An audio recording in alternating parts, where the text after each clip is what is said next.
Jemaat yang terkasih, salam.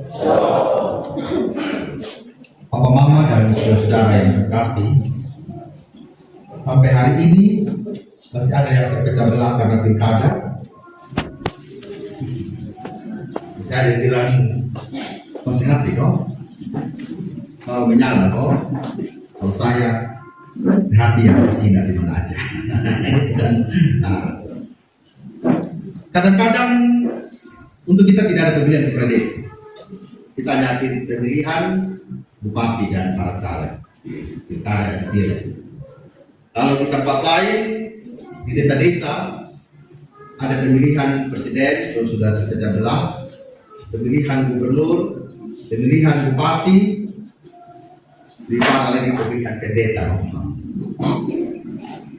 Ya, ini ada sahabat saya dari GB, Upang ini, Parola, selamat datang Parola ya. Ini sampai tahun berjalan pun orang masih bilang ini. Kalau sudah pendeta sudah mulai repot lagi ini, nah itu yang kamu pilih toh. Lalu pilih yang sini. Untuk Parola saya di sini 100% Parola. Jadi aman gitu ya. Nah. Jadi bisa dibayangkan masalah presiden belum habis, datang pilkada, datang pemilihan pendeta. Dan punyanya adalah pemilihan pendeta itu diikuti oleh anak akamsi, anak kampus ini. Ya. Di kampungnya Pak Ferdinand ini di Tarimbang, akamsi semua 3 orang. Ya. Di GKS-nya beliau, Bapak Waktu sangat Tarimbang. Jadi Bapak bisa bayangkan 3 orang ini bersaudara. Sepupu jauh, kami mabi, lain-lain orang bilang ya. Jadi Bapak Ibu bisa rasakan bagaimana dia punya orang anak muda bilang vibes ya, dia punya suasana. Yang mengatakan saya pilih ini, saya pilih itu, apalagi kepala desa sudah berpihak, RT berpihak, ada BLT pilih nama, padahal ini bukan RT itu tulis nama situ. Komandan sebagai RT pusing gitu ya. Nah, padahal bukan RT itu mengajukan nama BLT, tapi kalau sudah karena mungkin RT-nya mungkin warna lain, RT-nya kena salah. Jadi potensi untuk perselisihan selalu ada di mana saja. Perbedaan-perbedaan yang mau sebenarnya dirayakan, rasa-rasanya tidak semua orang bisa merayakan perbedaan itu. Hanya orang-orang yang bisa merawat hatinya yang mampu untuk merawat persatuan. Kalau orang tidak bisa merawat hati yang terdapat iman, pengharapan, dan kasih di sana, itu sebentar yang menjadi berusuh.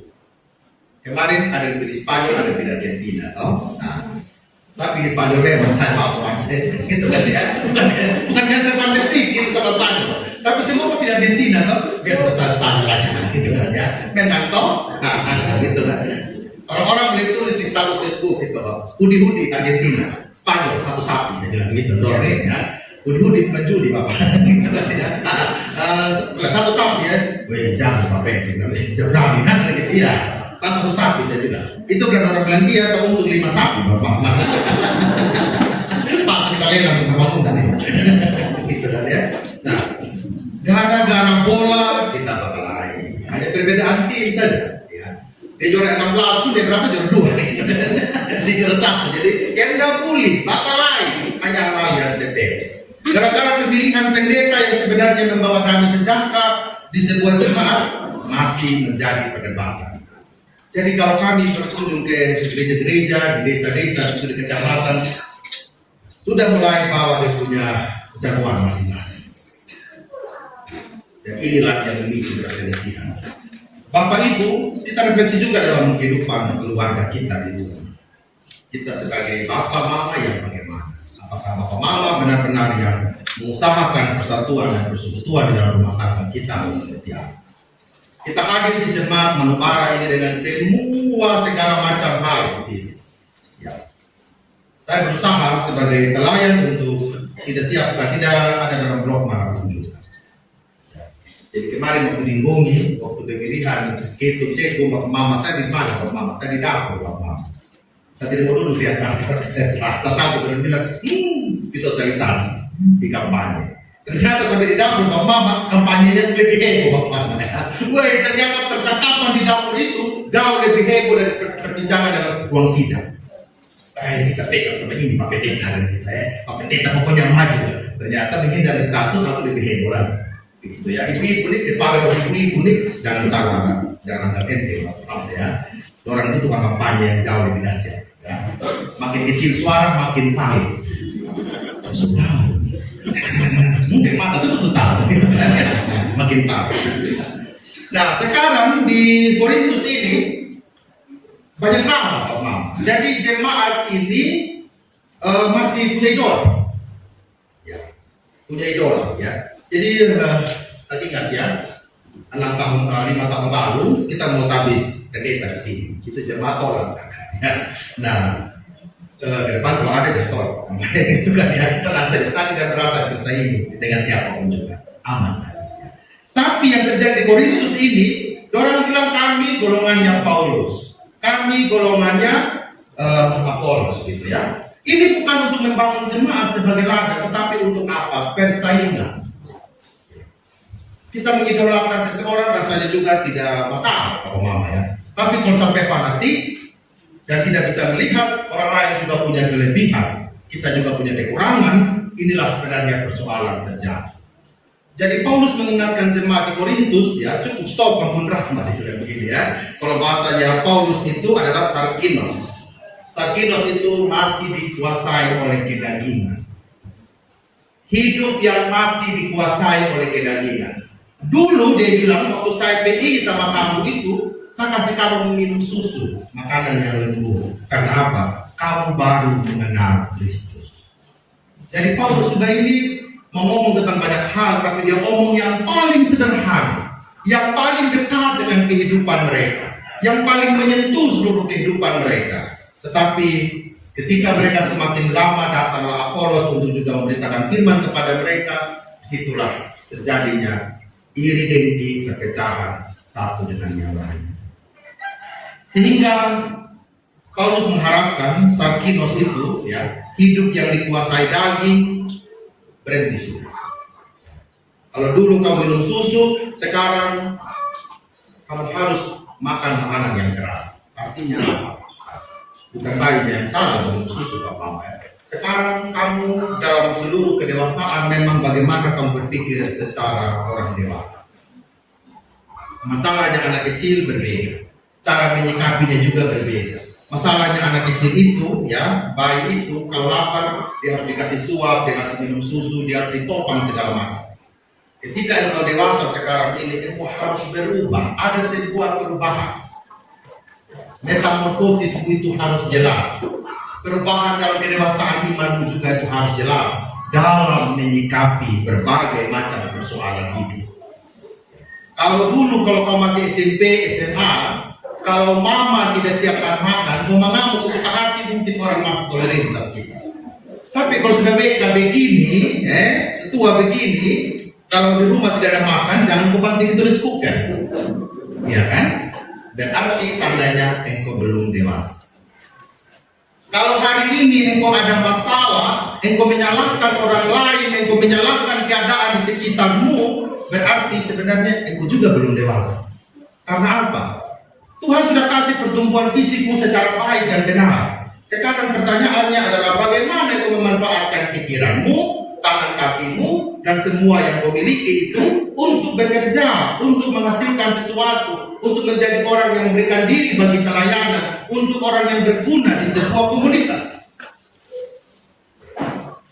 Tidak seperti seorang bayi yang tumbuh disuap, dikasih mandi.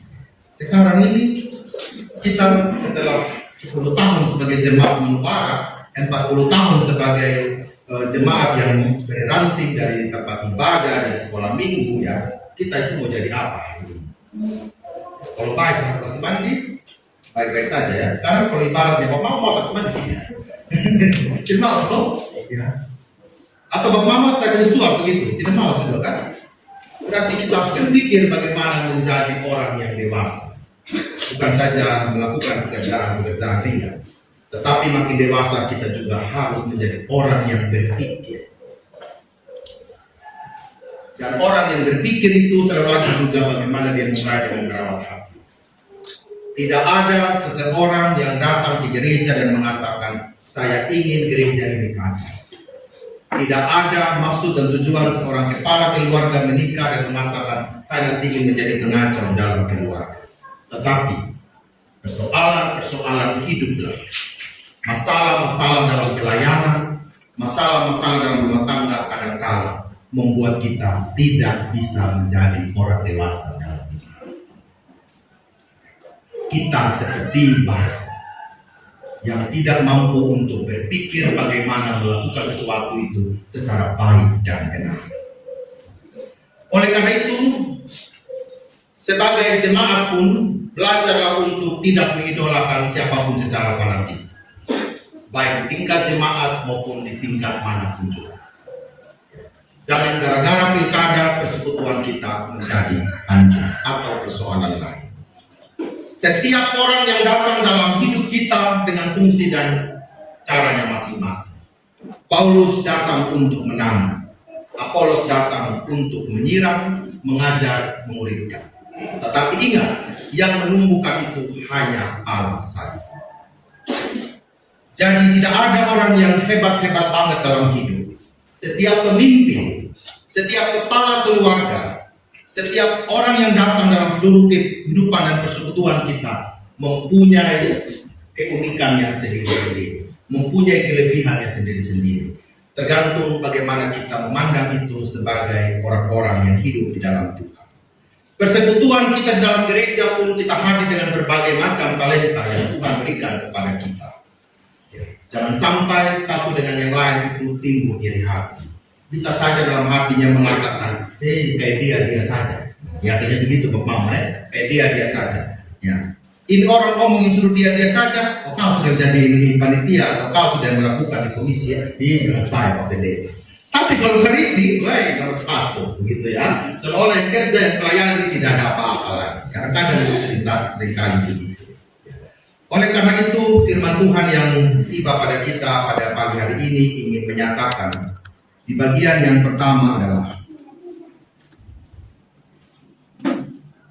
yakinlah Tuhan yang menumbuhkan seluruh perjalanan hidup ini.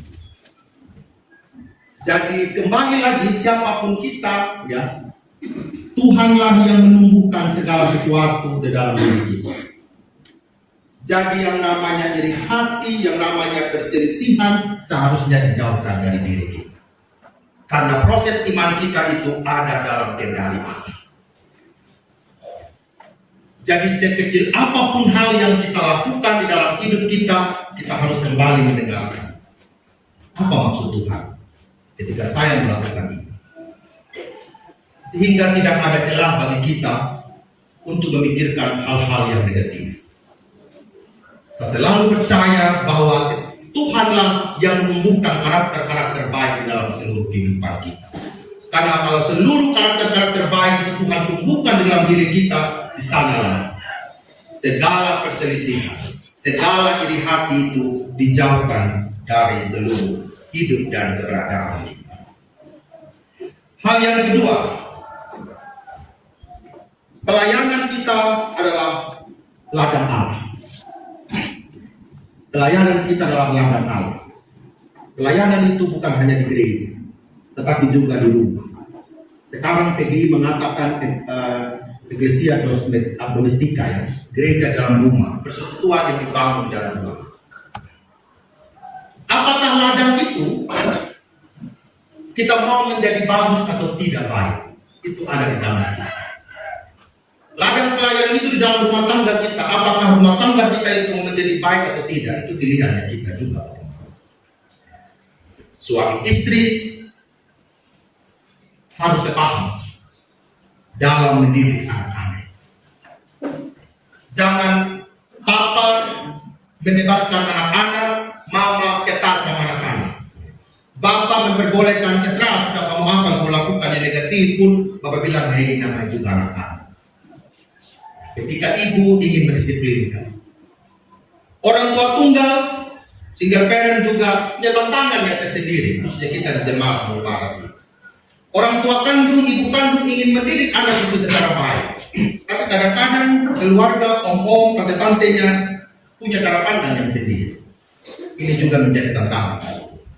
Ketika kita melayani di gereja juga ini, saya pikir kita ada berbagai macam komisi, berbagai sudut pandang yang kita melakukan, pasti selalu ada yang namanya perbedaan-perbedaan di antara kita. Kita mau menasah tanah kuburan kita, lokasi untuk pemberdayaan ekonomi, ya kita juga punya sudut pandang yang berbeda-beda. Tetapi puji Tuhan kita bisa mengatasinya walaupun mungkin ada yang setuju maupun tidak ada yang setuju. Kita mau buat di gereja juga, mau bangun baru, saya pikir juga kita ada dalam berbagai macam perbedaan. Tetapi dalam berbagai macam perbedaan itu, saya pikir kita harus mengutamakan nama Tuhan yang dipuji dan dimuliakan. Ini adalah ladangnya Tuhan. Bagaimana saya dan Bapak Mama semua mau merawat ladangnya Tuhan ini secara baik dan benar. Ladang ini tentu kita tidak mau menanam ilalang seperti yang firman Tuhan yang saya katakan yang minggu lalu. Kita mau menanam tandu, meskipun kita sadar ilalang itu ada juga, tapi jangan kita lagi merawat itu ilalang. Perselisihan, perbedaan pendapat memang ada, tapi orang bilang jangan kita juga yang kasih runcing sama dia. Atau kita mau jadi kompor hok 42 sumber gitu ya, jadi kompor gitu ya, biar sudah pendeta pusing, dia pusing sudah ya, EGP emang berpikirin sama dia gitu ya, jadi bisa ya. Bapak Mama, tugas saya dan Bapak Mama sudah yang merawat ini persatuan dan persekutuan di Manokwari. Tantangan kita besar sekali Bapak Mama ya. Orang pendatang tinggal di Manokwari ya, gejala orang bilang itu ya, nanti Bapak Dokter koreksi, gentrifikasi orang bilang. Gentrifikasi itu artinya orang-orang asli di Manokwari ini, orang-orang yang tinggal di kota ini akan tergusur. Akan tergusur 2-3 tahun mendatang. Bukan saja jemaat Manokwari. Semua kita orang Kristen saat ini yang punya tanah di kota ini, pelan-pelan itu akan tergusur Bapak Mama. Ya, diganti oleh pendatang karena desakan ekonomi. Pilihan ada di orang-orang Manokwari, mau menjaga tetap ada di Manokwari ini atau mau bergeser ke tempat lain, itu juga ada di kita semua. Kita yang ada lahan, jaga baik-baik. Jangan sampai kita juga ikut tergusur dari Manokwari. 10 tahun kita rayakan di Manokwari, sesuatu nanti itu kan sebagai tongkat datang ya. Dan 10 tahun datang di Manokwari, jemaat Manokwari sudah lagi di sini. Sini bukan orang Manokwari lagi. Oleh karena itu, rawat baik-baik iman kita. Rawat baik-baik persekutuan yang ada di Manokwari. Yang ketiga, belajarlah untuk makan makanan yang keras. Setiap tantangan yang datang, tolong jangan lari di alkohol atau minuman keras. Berhenti. Ada masalah, ada kritik, langsung Pak Setan sudah saja melayani lagi. Ya makin dewasa, orang yang tidak mau dikritik jangan buat apa-apa Bapak Mama. Ya toh? Tapi selagi engkau berbuat apa-apa, pasti orang akan dikritik. Entah dia lebih hebat atau tidak lebih hebat dari Bapak Ibu, tetap saja yang namanya kritik tetap orang berikan kepada kita. Sekarang kita buat tidak menghadapi kritik. Kita baru 2 minggu dulu di sinode, belum juga setelah terima, segala macam kritikan yang sudah mau kerjakan kita sudah 10 tahun, mana kan? Begitu ya. Tapi ya saya terima dengan lapang dada. Saya agak alergi gatal-gatal, ternyata apa? Saya stres. Jadi kalau saya parah sudah gatal-gatal itu berkata mandi, Bapak. Walaupun saya mandi juga kadang-kadang malas mandi susah gitu ya. Tapi tetap glowing toh. Gitu kan ya. Nah, kritik pasti. Tidak ada orang yang tidak mau dikritik, tapi orang yang bisa makan makanan keras, dia akan apa betul kritik. Kritik itu obat yang terbaik buat diri. Mari sudah Bapak Mama, kita merawat persatuan dengan berbeda. Manokwari ini kita bangun dengan baik, kita tata dengan baik, kita atur dengan baik di gereja, agar benar-benar jemaat ini menjadi kesaksian bukan saja di kota Wengapu, tapi di Pulau Sumba ini. Amin untuk firman Tuhan.